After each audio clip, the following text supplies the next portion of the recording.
सुनको लट्ठी सुनका बाला छन् अहिले घर हवेली छ रागमगर नालीमा नाउ गयो गयो गयो बड्डा त मर्ला त बजियो छोरो बाँचा मेरो लग्ने त्यही पनि रेडी 1 2 3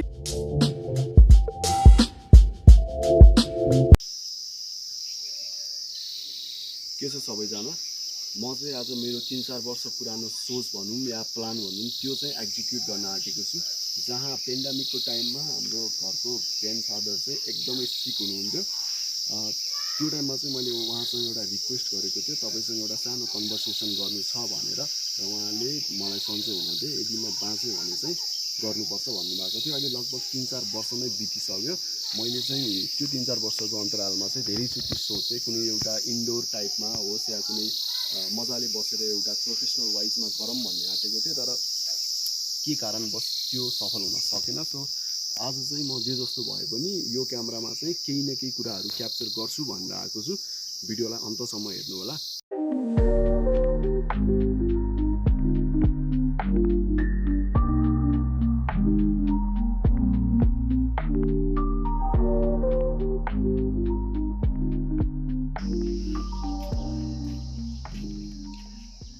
यो घर चाहिँ एकदमै स्पेसल छ यो घरको इस्टाब्लिस भएको अलमोस्ट 45 इयर्स कम्प्लिट भइसकेको छ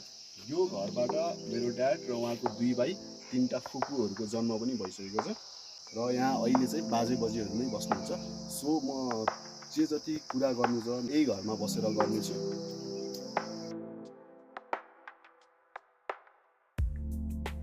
क्यामेरामा चाहिँ म देखिसकेको छु र बाजे बजे हुनुहुन्छ उहाँ जुन मैले इन्ट्रो भिडियोमा पनि भनिसकेको छु कि म उहाँहरूसँग केही कन्भर्सेसन गर्दैछु भनेर के कस्तो रह्यो उहाँको जन्मदेखि अहिलेसम्मको एक्सपिरियन्स अनुभव अहिलेसम्म कसरी जिउनु भयो के कति दुःख गर्नुभयो हैन त्यो कुराहरू सबै कुराहरू यो भिडियोमा देखिनेछ उहाँ मेरो बाजे हुनुहुन्छ उहाँ बजे हुनुहुन्छ सो म सबैभन्दा पहिला चाहिँ के भन्न चाहन्छु भन्दा म जुन घरमा बसिरहेको छु मैले अघि पनि भनिसकेँ यो अलमोस्ट 45 वर्ष भइसक्यो यो घर बनेको र बाजेको जन्म चाहिँ 2002 सालमा भएको हो भन्नुहुन्छ भने उहाँ अहिले 2081 साल भनेपछि अलमोस्ट उहाँ 79 इयर्स भइसक्नु भएको छ र बाजे भन्छ अझै बजै 3-4 वर्ष जेठो हुनुहुन्छ हैन म सुरुवाती चाहिँ बाजेसँग नै कुरा गर्न चाहन्छु सबभन्दा पहिला चाहिँ बाजेलाई म के कुरा गर्छु बाजे भन्दा हजुरको बालापन हुन्छ नि जुन सानो बच्चा हुँदाखेरिको अनुभव कस्तो भयो कसरी तपाईहरुलाई हुर्काउनु भयो हजुरको मम्मीले तपाईलाई केही थाहा छ सानो आमाले दुःख भयो नि बाको दिए भोटो लागि नपाइएन अनि हुर्कियो यस्तो दुःख पाइयो शास्ति पाइयो हरेक कुरा पाइयो छोरा पढायो छोरी पढायो अनि भरी पढायो अनि सबको अनुभव गरियो अहिले हरेक कुरा गरियो अब अहिले खोइ अब बड्डा त मर्ला त बजियो छोरो बाँचा मेरो लग्ने त्यही पनि भनेपछि अब दुःख सुख यस्तै हो दुःख पाएको नपाएको होइन 15 साल बुढा बितिहाले बितिँदाखेरिमा आमाले पाल्नु भयो त्यहाँबाट हुर्काउनु भयो 7 वर्षमा बुवाले दही ठेकिलाउनु भयो अनि 13 वर्षमा घरिना भ्यार्नु भयो होइन 18 वर्षमा तेरो बुवा जन्मियो होइन अब अहिले छोरा बनाइयो बुहारी बनाइयो अनि यता गरियो उता गरियो अब अहिले 12 छोरा 18 नाति बड्डा छोरा कानै नाति अब त्यही त ठिक छ जति छोराबारी भने बड्डा काने मात्रै छैन एउटा कुरा क्या यो शास्त्रमा छ 12 छोरा 18 नाति अब आमाले दिएको रोटी खाइयो बुवाले दिएको राम्ररी खान पाइयो हजुरको बुवा 15 वर्षमा बित्नु 15 सालमा बित्नु भयो विकास थिएन केही थिएन अर्काको घरमा गएर हामी धान ल्याएर चाडबाड मानिन्थ्यो बाबु होइन अब त्यो सबै हामी दुःख पाएको मान्छे हो हामी जति हुने खाने भए पनि अहिले छोरा जति हुने खाने भए पनि म त देख्दैन म त दुःखै पाएको मान्छे हो अब त्यही हो कुराकानी अब बुवाले दिएको कतिले भोटो लगाउनु पाइएन मम्मीले आमाले दिएको रोटी भनेर त अब यसलाई आमाले भ्या गरिनु अनि रुपियाँ त्यहाँ माउलाका बाजेहरूलाई रुपियाँ 8-20 रुपियाँ यो खेतको माग ऱ्याङ पुराना रुपियाँ 2 बिटे यस्तै ढुकुटीहरू मारेर अनि लौ सम्झि म मेरा खोज्दिने मान्छे छैन 2टा देउर मात्रै छन् ती के कता छन् के भन्छन् यो लैजानु कोसेली पनि खाने अनि माटा पाटो पनि बनाउने अनि फुलीको लागि जस्तो पनि फुलीको लागि बनाउने भनेर सबै कुटेर पारेर आमा लिने भयो बाजेले 2 बिटा रुपियाँ यति 100 रुपियाँ 100 रुपियाँ कुटेर यति हो 2 रुपियाँको 1 रुपियाँ डलर रुपियाँ दिन्छ त्यति कुटेर पारेर ससुरालीको बुवाले लिने भयो। ओके जस्तै बाजे अहिले चाहिँ हाम्रो बुवा कान्छा बुवा माइलो बुवा तिनटैसँग माथिदेखि तलसम्म सबैसँग थोरै थोरै जग्गा छ क्या त्यो जग्गा तपाईँको बुवाको नै थियो कि तपाईँले पछि जोड्नु भयो कि अहिले हामी यसो बुझ्ने हो भने हामीसँग धेरै जग्गा छ त्यो के हो भने पहिला मैले अलिअलि जोडेको त्यहाँबाट फेरि पछि तेरो बुवाको साथै तल भन्ने बेला हामी जग्गा लगाउँथ्यौँ जग्गा सग्गा नपुगेको माथि जग्गा लग्यौँ हामीले अनि एकदम चौता लाम्दा भयो त्यहाँबाट सबै भएको जस तपाईँ हुर्किनु भयो तपाईँले पढ्न पाउनुभयो कि भएन केही क्लास आफैको पढ्न पाउने नानीले जाने पढ्न पाएन अनि तपाईँहरूलाई त्यो समयमा चाहिँ जीवनयापन कसरी गुजारा हुन्थ्यो जस्तै खानेकुराहरूमा खेतीपाती गरेर गर्नुहुन्थ्यो कि अरूको काम खानेकुरा त बेला दुःख थियो बाबा अर्को आवाज नलिएर खाना पाइँदैन सुर्खेतबाट 70-80 सालबाट सुर्खेत चामल ल्याएर भाउबारी खाना पाइँदैन थियो सुर्खेतबाट दैलेसम्म चामल ल्याउने कि बोकेर कि गाडीमा बोकेर गाडीमा गाडी चल्दै थिएँ अनि मैले अर्को कुरा सुनेको थिएँ तपाईँको नेपालगञ्जबाट नुन बोकेर ल्याउनु पर्थ्यो नुन त पहिल्यै ल्यायो बागीसेरबाट सन्तला बनाएर बोलिए मान्छे 500 लिने मैले 250 सन्तल लिएँ 250 सन्तल लिँदाखेरिमा बजैलाई र बुढी बजैलाई एक थान मुङ्गे ल्याएँ कपडा ऊ बेला अब नेपालगञ्जबाट यता खेतगाउँको सन्तला ल्याएर 1 रुपियाँ हालेर त्यो सन्तला ल्याएर त्यो सन्तला नेलगान्जा लिएर 250को 6 रुपियाँ दियो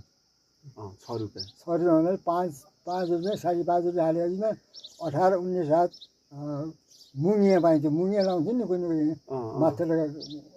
उम्म खोला थियो पुरानो कपडा अनि त्यस्तो ल्याएर 2टा गुनिया बनाएर आँसुबारी लाउने है अहिले त तपाईँलाई आमालाई साडी तपाईँले शिरमा साडी कहाँ पाइन्छ मैले ब्याएर छैन भाइ शिरमा एउटा कुरा क्या भ्याएर भयो क्या अनि कहाँ पाइन्छ पाइँदैन अब अहिले त एउटा लुङ्गी तेरि आमा देल्ने एउटा अर्को देल्छ अर्को सक्छ मैले अर्को कुरा सोधेँ तपाईँ नेपालगञ्जबाट नुन बोकेर जुम्ला पनि जानुभयो अरे होइन जुम्ला चाहिँ 4-5 पल्ट गएको छु त यताको बाटो गएको छु यताको गएको छु त्यो सबै थाहा छ त मलाई ड्युटीबाट 12 दिन लाएर यता ड्युटीको बाटो पहिला यता नेवलगञ्जा त नाउ नचल्दाखेरिमा असारको महिना यता आएको छु त्यतिखेर मास्टर पनि जन्मेको छु होला थियो होइन भ्या थियो त्यो मेरो केरेटिकै भ्या छु होइन यता आयो भने यता म त कालो जुठो गरेर बाँच्याउँ त साउनको महिना 2 गते यता ड्युटीको बाटो रागनगर नालीमा नाउ गयो राजी 9 जना राजीले हाला भयो त्यो पञ्चपोल सम्झेको तेरो बुवा 8 वर्ष 9 वर्षमा पौड्यो पढ्दाखेरि उहिले तेरो बाजे बाँचेको माउला माथि बाजे बुढो बाजे अनि राङ्गो बनाइदिए 35 रुपियाँमा अनि बोगा यत्रै 30 रुपियाँ बनाइदिए अनि कुकुरो भरे पाइने कुपिन्नु भरे पाइने अनि 5 पञ्चबल दिएँ फेरि पसलवाला म हुर्केर 15 रुपियाँ एउटा भक्कल गरेर बेलासुलाई दिएँ फेरि छिल्लामा दिएँ मैले अहिले खोइ तपाईँ एउटा कुकुरो पुजेर काठमाडौँ नगरी खाएको छौ कोही कहाँ खाएको छौ तेरो बुवा नगरी खाएको थाहै भएको अवस्था थियो थाहै भयो एउटा गतिलो भाले बनाएर तेरो बुवाले अहिलेसम्म लौ महाराज गणेशरी हाम्रो बुवाले यस्तो गरेर धक्का पाएका हुन् अरे भनेर एउटा भाले लिन सक्दैन त्यस्ता भाला त कोही खायो त्यो विश्वास नभएर भयो जस्तो लाग्यो कि भगवान्मा अब त्यो पुज्नुपर्छ देवी देवतालाई पुज्नुपर्छ नमानेर हो कि अहिलेका मान्छेले भनेपछि अहिलेको मान्छे पुरानो मान्छे मान्न छोडिदिए देउता पनि छोडिदिए हरेक कुराहरू छोडिदिए अब हिँड्नेरी झाँग्री थियो बाबु अरू नसक्यो भने हामी नुहाइदिनु त सक्छौँ एक माने नुहाई फर्काउनु त सक्छौँ त्यो नुहाकी लिएर धानको बेलामा अथवा नुहाकी भएन भने 6 महिना अबको नुहाकीमा लिएर जानैपर्छ हामीले मानेको ढुङ्गा मान्नु पुजेको ठाउँमा जानु ठुलो बडो नभन्नु न्युने न्युनु होइन मेरो भन्ने कुरो होइन अब आफू चाहिँ कान्छाना त नमस्ते गर्ने चलन अरे छैनन् आफू चाहिँ जेठो जो फेला पढ्यो भने दमाई पढ्यो भने सार्की पढ्यो भने जो पढ्यो भने अब त जेठो छ भने नमस्कार गर्नु होइन नमस्कार गर्नु भन्ने कुरा त्यति हो। अनि मैले दुःख पाएँ छोरा नाति 9 वर्ष बुवा मरिजानु भयो। अनि आफू मुले बढियो र तल्ला र माइले बाहिरले बेकामको जिनको कोट दिदिएर अनि भोसोमा लाएर गएँ होइन। अहिले अब यस्तो त जाइको दिन्छ मेरो काम छैन, मेरो आफूसँग सबै छ होइन। कहाँ गएर लाउँ होइन। अब बजार जान दिनकै बजारमा न्यु मान्दैन। अब गुहार जान छुट्टीको बाबु, कहीँ पाहुनालाई जान छुट्टी, अब कहाँ जाने ससुराली जान छुट्टीको, ससुराली जान अब तेरो मामातिर जाने हो, आउँथ्यौँ जान्थ्यौँ। अब त्यो जान छुट्टी, सन्ध्यालाई छुट्टी। ल म अर्को कुरा सोध्छु तपाईँलाई। तपाईँले दुःख सुख गर्नुभयो, आफूले जे जस्तो गर्नुभयो, छोराहरूलाई पढाउनु भयो होइन। 3 छोरा 3 छोरी हजुरको। जेठो चाहिँ मेरो बुवा भइहाल्नुभयो, माइलो बुवा यता घर छ, अनि कान्छो बुवा पनि हुनुहुन्छ। अनि जस तपाईँहरूलाई चाहिँ 3टा छोरा 3टा फुपूहरूलाई के भन्नुहुन्छ? जे सबैले जागिर खाए, कोही सबैले आफ्नो धन्दा गरिरहेछन्, आफूले जे जस्तो गर्ने गरिरहेछन्, उनीहरूप्रति केही भन्नुहुन्छ? अब आफू चाहिँ जेठो जुठालाई हजुर मान्यता गर्नु होइन। अब सानो सानो सुनाउनु त्यसलाई मान्यता गर्नु, अनि ठुलो कुरा बुवा मम्मीलाई पनि मान्यता गर्नु, त्यति हो। अरू खुसी हुनुहुन्छ नि आफ्नो छोराहरूबाट? अब खुसी छु म। अब खुसी चाहिँ गरेको दिएन भने रिसाउँछु कहिले, कुरा चाहिँ होइन। तपाईँ त रिसाउनुहुन्छ, मैले उहाँको रिस पनि देखाएको छु होइन। आफ्नो छोरालाई हिजो पनि हुर्कायो, पढायो, लेखायो, पढ्नेलाई हुर्कायो। अब अहिले तिमीले म्यारेजमा नरिसाउने त आफै भन्, आफै भन्। अब गर्दछौँ बुढाले गरे, अब एक दुसैले भाँचेको होइन, बाँध्न त बाँच्छ नि। अब बुवा भन्ने भया सुर्खेत पुर्याउने, त्यहाँ ल्याउने। मैले चाहिँ तपाईँलाई यो जुन कुरा गरिरहेको छौँ नि आज हामीले, तपाईँ एकदमै बिरामी हुनुहुन्थ्यो, माथि गौरव गरेर बस्नुहुन्थ्यो क्या। अनि एक दिन साँझ चाहिँ म तपाईँलाई त्यहाँ हामीले तसलामा आगो बालेर घिउ बस्दै थिएँ ढाडमा। अनि त्यो टाइममा चाहिँ म तपाईँसँग कुरा राखेको थिएँ कि बाजे मलाई तपाईँसँग यसरी नै भिडियो बनाएर कुरा गर्नु छ भनेर 2-3 वर्ष अगाडि कुरा गरेको थिएँ। तपाईँले चाहिँ त्यतिखेर भन्नुभएको थियो ल ठिक छ मलाई सन्चो हुँदै त काठमाडौँ जा, अर्कोचोटि आइस पनि गरौँला भन्नुभएको थियो क्या। त्यो कुरालाई म जहिले पनि अब घर गएपछि यो काम चाहिँ गर्नु छ, बाजेसँग धेरै कुराहरू गर्नु छ, बाजेका मनमा के छन् कुराहरू, ती कुराहरू आफू पनि सुन्नु छ, केही कुराहरू बुझ्नु छ, सिक्नु छ, सोचिरहेको थिएँ क्या बाजे होइन। अब कुरा सिद्धिहाल्छ। अब धेरै बोलाउनु हुन्न त म मलाई, त्यसो भने त्यो कुरा चाहिँ हुन्। अझै अर्को एउटा कुरा सोध्छु, नेपाल विकास भएको छ छैन के लाग्छ तपाईँलाई पहिलाको भन्दा? राम्रो लागेको छ अहिले, राम्रो छ होइन। पहिला राजा थिए तपाईँहरूको पालामा? पहिला हाम्रो पालामा भारी बोकेर अनि नेपालगञ्ज नुन खाएर, अहिले त धेरै विकास ठुलो, बहुतै खुसी लाग्यो मैले होइन। अहिले त म पनि बुढो गएर सुर्खेतमा गाडीमा बसालिदिन्छ कान्छो बुवा, गुटु टुटु टुटु लिन्छ नि, हेलो पद्मा हामी यतिखेर बुवालाई हालिदिएछौँ, अनि तैँले उतार्नु आधी घन्टा पहिला आउनु भन्छ कान्छो बुवा होइन। अनि गएर कान्छी बसी हुन्छ सट्टै गयो, अनि बुवा त अब भन्छ। अन्त धेरै परिवर्तन सुर्खेतमा त अहिले कस्तो भयो, सानी नेपाल भयो सुर्खेत त भयो। अहिले सुर्खेतमा खुट्टा गयो त खुट्टा हाल्नु ठाउँ छैन। पहिला बटपना गएको ठाउँ त्यही हो। अनि कोही साइनी सन्यासी कुचाएर लिएका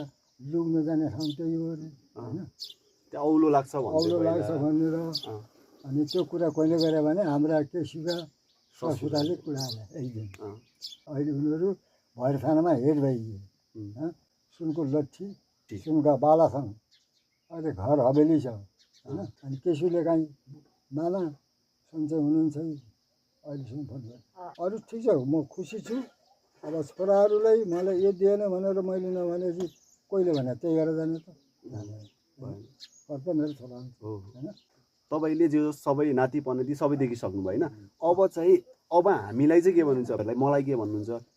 केही भन्दैन, केही पनि भन्नुहुन्छ। बाजेलाई भया छ गएर राम्रो छ, आफ्नो दिन गाड्नु खानु अरू गर्नु, त्योभन्दा अरू केही भन्नुहुन्न? यो गर्नु त्यो केही भन्नु छैन? छोरा नाति पाएन भने एउटा गोडा बनायो, अहिले गोडा त पनि गोली हालिदिने, ऊ पनि गोली हालिदिने, ऊ गोली हालिदिने। मेरो बाजेको जग्गा बाँचे सुधिहाल्यो, त्यसले पुगेको अनि कालो गुँडे हुने खेत। अब अर्को नेतागिरी छ नि जुन यो समाजमा होइन कतिको चित्त बुझा पहिला त मालेले हामीलाई खुट्टो अड्याएको पछि मिलिजुली सरकार भयो होइन बुढाबुढीले भत्ता दिएका छन् होइन भत्ता अब अहिले अन्त जो सरकार भए पनि भत्ता दिइरहेको छ खाइरहेको छ होइन हाम्रो नौकरी भए पनि त्यही हो हाम्रो बा भए पनि त्यही भयो आमा भए पनि त्यही हो कुरा त्यही अहिलेसम्म तपाईँ जे जस्तो भए पनि अब दुःख सुख गरेर अहिलेसम्म जीवनयापन चलाउनु भयो अबका दिन जति बाँकी छन् दिनहरू जे जति आफूलाई बाँच्छु जस्तो लाग्छ ती दिनहरू तपाईँ केही सोच्नुहुन्छ ती दिनका लागि अब त मर्ने बेला नाति अब के छ अब नातिहरूले अब श्रीमती ल्याएनौ त ल्याउने नल्याउने अब गौरवको टाइम भएको छैन कुरा त्यति म रिसाए पनि ज्याएर पनि मेरा नाति अहिले खडा नछन् दुई कान्छाका दुई तेह्र बुवाका 4 दुई माइलाका 6 नाति छन् होइन अब सम्पूर्ण भेटिएको छु मैले सेनैमा दुःख पाए पनि सुख पाए पनि हरेक कुरा पाए पनि अब देखेँ मैले देखेँ यति देख्ने मेरा बाजेले पनि देखेन मेरा बुवाले पनि देखेन अब मलाई चाहिँ तपाईँ मलाई चाहिँ के भन्नुहुन्छ अरू जे जस्तो जे जति गरे नि मलाई चाहिँ के भन्नुहुन्छ के भन्ने अब श्रीमती ल्याउनु त्यहाँ खेती लगाएर खान पाइन्छ त्यहाँ चेलो जन्माएपछि हुर्किन्छ पढाउन पाइन्छ अब बुढेकाले ल्याए बुढो हो तपाईँ चाहिँ हामी जुन छ नि हाम्रो जन्म छ नि हामी यो भुर्ती गाउँका रैथाने हौँ त के भन्नुहुन्छ तपाईँ भाइलाई अब को आछन् अब त्यो थाहा पनि छैन हामी त बासिन्दा हौँ हामी यहीँको मान्छे हो हामी यहीँका हो यी भाइरेर आएको पनि तत्तलबाडी भाइरेर आउन् अरे अनि अन्तिको मान्छे भाइरे गरेर आछन् अनि त्यस्तो छ क्या खाउ त थोरै भए पनि केही कति कुराहरू बाजेका एक्सपिरियन्सहरू बाजेलाई मनमा लागेका कुराहरू भिडियोमा चाहिँ जस प्रस्तुत भयो यो भिडियो चाहिँ म कसरी लिन्छु भन्दा भोलिको केही वर्षमा या धेरै वर्षपछि पनि सम्झनाको स्वरूप हुन्छ नि मलाई केही आवाजै सुन्न मन लाग्यो भने या उहाँको कुरा बोली सुन्न मन लाग्यो उहाँको सोच सुन्न मन लाग्यो भने चाहिँ म यो भिडियो हेर्नेछु र म पछिका पुस्ताहरूलाई या म पछिका भाइहरूलाई पनि यो भिडियो रिकमेन्ड गर्नेछु त्यही हो बाजेले एकदमै ठुलो अतुलनीय योगदान दिनुभएको छ हाम्रो भुर्तेल परिवारमा जुन अविस्मरणीय हुनेछ पछि गएर पनि धन्यवाद उहाँलाई फर दिस ब्युटिफुल journey हुन्छ नि thank you so much for watching this video till now bye bye